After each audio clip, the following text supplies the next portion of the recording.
Hello, good afternoon sa lahat na nanonood ngayon at nakikinig sa aming pag-uusap ng aking apo na si Hana. Sa hapong ito, nawa ay matutuwa kayo sa aming gagawin. I-share ko to sa aking apo ang aking nalalaman sa Bible dahil number 1 to para sa kanya dahil kahit bata pa siya pero kailangan din siyang matuto ng salita ng Panginoon. Hello. Ang lesson natin ngayon mga kapatid ay ang lesson 6 dahil nagsimula tayo ng 1, 2, 3, 4, 5, 6. So lesson 6 ngayon. Ikot natin siya sa Genesis 3. Yung Genesis 3 mga kapatid, kung may mga Bible kayo dyan, pwede niyong buklatin sa Genesis 3 para mabasa ninyo kung ano pong nakalagay doon, kung ano yung lesson na makukuha natin. Ay naglalarawan, ang Genesis 3 ay naglalarawan sa pagsasalansan ni Adan at Eva sa utos ng Diyos at unang pagkasala ng tao. Itong binabasa natin ngayon ng Genesis, yung unang pagkakasala ng tao sa mundo, na sila po ay si Adan and Eve.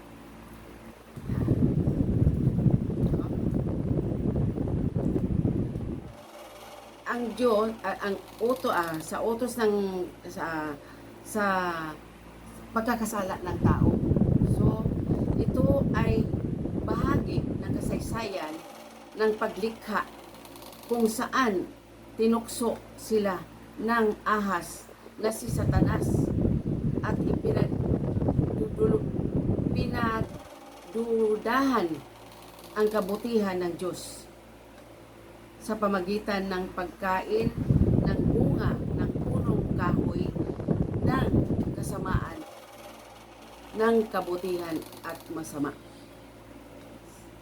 Sinubukan ng tao na maging tulad ng Diyos na nagresulta sa kanilang pagbagsak at pagkakahiwalay mula sa presensya ng Panginoon. Ito ay about sa kay Adan at Eve na noon ay sa Garden ng Eden, sila ang pinakauna ng tao na ginawa ng Diyos. Kaya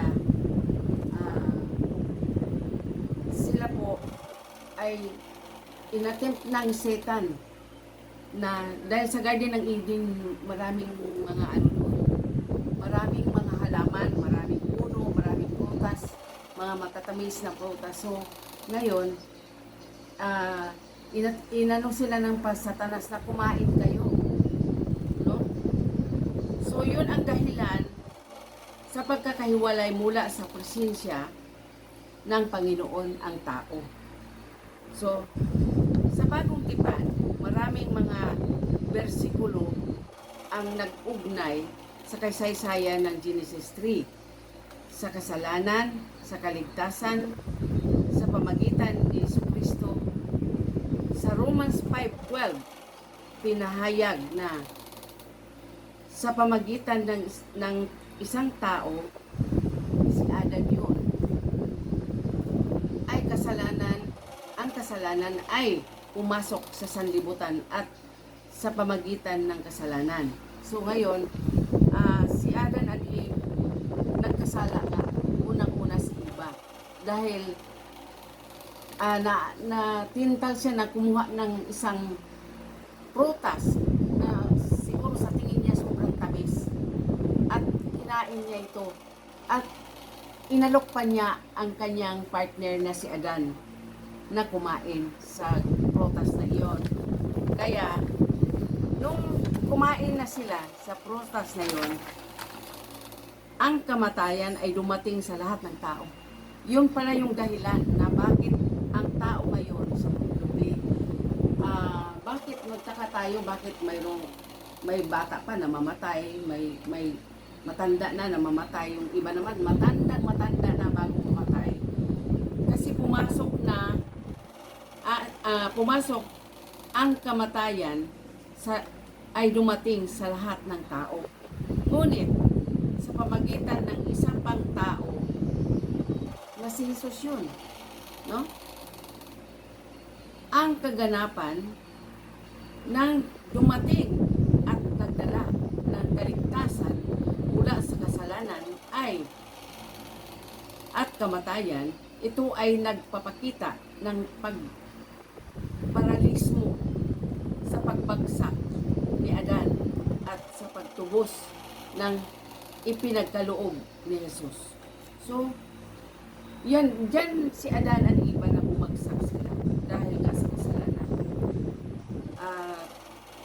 Tinubos ni Jesus Christ ang ating mga kasalanan. Di ba be? Tinubos ni Jesus Christ ang ating mga kasalanan. Ang kaganapan ng krus ni Jesus at ang kanyang dugo ang nagsilbing pamatok sa kaligtasan at sa sangkatauhan mula sa epekto ng kasalanan. So, si Jesus Christ para sa ating lahat, dahil mahal na mahal tayo ng Panginoon, siya po ang nagtubo sa atin, yung nagsilbing pamatok ng kaligtasan sa sangkatauhan mula sa epekto ng kasalanan. So, mabasa natin yan sa 1 John 1:7. Ipinahayag na ang dugo ni Jesus ay naglilinis sa atin mula sa lahat ng kasalanan. Yung pagkamatay ni Jesus Christ, ang kanyang dugo doon ang simbolo na nilinis niya ang lahat ng tao, mga kasalanan ng tao sa mundong ibabaw para tayo ay magkaroon ng kasaganaan sa mundo. Yun yung doon, nilinis sa atin mula sa lahat ng kasalanan. Ito ay nagpapakita ng kabuuhang kapatawaran at pagbabalik loob na ibinigay ng Diyos sa pamagitan ng kamatayan at muling pagkabuhay ni Jesus. Di ba? Nung si Jesus Christ ay pinako sa cross, di ba? Yung lahat ng dugo niya doon, simbolo yon sa pagligtas sa atin. Simbolo yon na tinubos niya ang lahat ng ating kasalanan. So, maswerte tayo. Mayroon tayong Panginoon na handang ibuhis ang kanyang buhay para sa atin, sa ating mga kasalanan. Dahil ang Diyos, tayo ay tinubos niya dahil tayo kanyang mga anak. Sa konteksto ng punong kahoy, ng buhay na punong kahoy, ng kaalaman at mabuti at kasamaan, si Jesus Kristo ay itinuturing bilang ating punong kahoy ng buhay. O, kita mo yan? Si Jesus Christ, simbolo ng kahoy na buhay sa ating buhay. Diba? Sa 1:15:5, sinabi ni Jesus, ako ang punong ubas. Sabi niya, ako ang punong ubas, kayo ang mga sanga. No? Ang sumasanga sa akin at ako ay sa kanya, at ako ay sa kanya, ay nagbubunga ng marami. Ipinapakita dito na sa pamagitan ng pagpapasakop sa kanya at sa pamagitan ng kanyang biyaya, tayo ay magkaroon ng buhay na walang hanggan. Napakasarap, di ba? Napakaganda. Dahil kung tayo lang magbabasa ng Biblia, makikita natin ang lahat ng ito dito sa John 15:5 na talagang ang Panginoon talaga ang simbolo na siya ang punong ubas at ang mga sanga ay tayo. Tayo yung mga sanga. Kaya ipinakita dito na sa pamagitan ng pagpasakop sa Kanya at sa pamagitan ng Kanyang biyaya, tayo ay magkaroon ng buhay na walang hanggan. Napakasarap dahil ang Panginoon ay inano niya yung Kanyang buhay para sa atin, sa ating lahat. Hindi niya inaano na kung ano yung Kanyang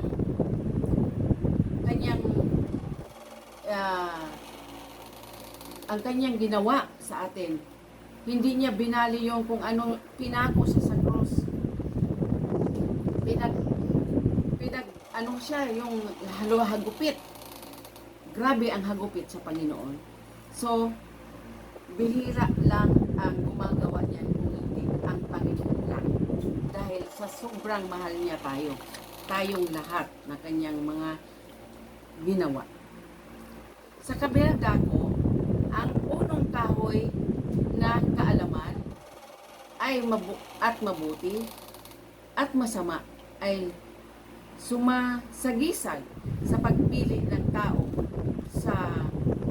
na lumabag sa utos ng Diyos at kumilos ng hindi ayon sa Kanyang kalooban. Ito ay nagpapakita na ang kasalanan at kakayahan ng tao na pumili ng tama o mali ay hindi dapat upang makamtan ang tunay na kabutihan. So, hindi pa pala sapat yun. Yung gumawa tayo ng mabuti, gumawa tayo ng masama o mabuti, hindi pa sapat yun. Dahil, sabi nga ng Lord, yung paggawa daw natin ng mabuti sa kapwa natin, ay basahan lang niya yun.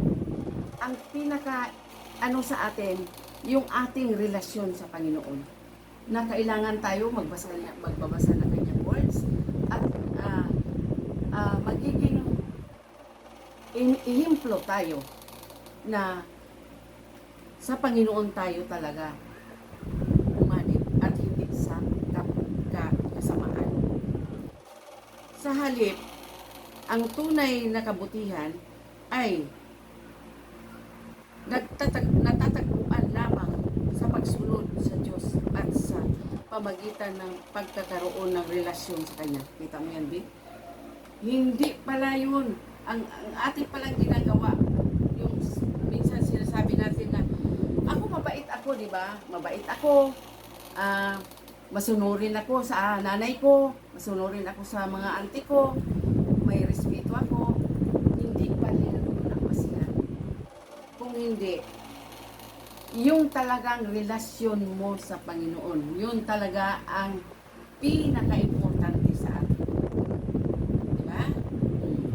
Pagkakaroon ng relasyon sa Kanya. Sa pamagitan ng banal na Espiritu, tayo ay tinutulungan at binibigyan ng lakas upang mamuhay sa ayon sa kalooban ng Diyos. Sa Romans 8:5-6, ito makikita ito mga kapatid. Kung may mga Bible kayo dyan, uklatin nyo po ito. Romans 8:5-6 po. Ipinahayag na yaong mga umuukol sa kanilang sariling laman ay nangangalay sa mga bagay ng laman, natapwat yaong mga umuukol sa Espiritu sa mga bagay na Espiritu, sapagkat ang pag-iisip ng laman ay kamatayan, datapwat ang pag-iisip ng Espiritu ay buhay na walang hanggan, no? At kapayapaan. So, may may diferensya talaga, no? Na nag-iisip lamang ng mga laman, no? Sapagkat ang pag-iisip ng laman ay kamatayan, datapwat ang nagpag-iisip ng Espiritu ay buhay at kapayapaan. Napakaganda, di ba? So, lahat, I pray na lahat tayo ay magkakaroon tayo na ugnayan sa Panginoon. Amen. Sa pagtuturo ng Genesis 3, no? Napagtanto natin na ang kasalanan ay nagdudulot ng paghihiwalay sa Diyos at ng paghihiwalay mula sa kanyang presensya. Ngunit, sa pamagitan ni Hesus Kristo at sa pagtanggap sa kanyang biyaya, tayo ay inanyayahan na bumalik sa Diyos at buhay na sa Diyos ng buhay na may kabuluhan sa kapayapaan ng mga pangyayari sa Genesis 3 at patuloy na nagpapaalala sa atin na ang ating kabutihan ay kaligtasan at ay matagpuan lamang sa pamagitan ng relasyon sa Diyos at sa kanyang anak na si Jesucristo, sa pamagitan ng paggabay at kapangyarihan ng banal na Espiritu. Purihin ang Panginoon. Napakaganda, di ba? Ang pag tayo pala'y sumunod sa Panginoon, malaking tulong sa ating mga Kristiyano na tayo ay sumusunod sa kalooban ng Panginoon. I pray na sa mga nanonood ngayon, no? Sana nakuha nyo yung aming dito ng aking apo na about sa kay Jesus Christ, dahil malaking ehemplo ito sa inyong mga apo, sa inyong mga anak, kung ito ay isi-share ninyo ang buhay ni Jesus Christ, kung paano niya tayo niligtas, kung paano niya tayo inalagaan lahat ng bagay, di ba? Bago ng Panginoon niligtas ang tao, ang bago niya ginawa ang tao. Ginawa niya muna ang lahat ng bagay sa sanlibutan para preparasyon doon sa tao na kanyang gagawin. Kaya, ginawa niya ang tao. Kaya, sa hapong ito, I pray na hindi lang ito ang huli at una na pag-share namin ng aking apo sa inyo at sa amin din pag-uusap dito. Mayroon pa, marami pa po. Kaya, anuhan nyo kami. Sundan nyo kami, mga kapatid. Kung ano po yung mga pinag-usapan namin dito, I pray na may nakukuha kayong lesson at aral sa amin. Thank you, mga kapatid. Bye-bye ka, Hana. Bye-bye. Bye-bye.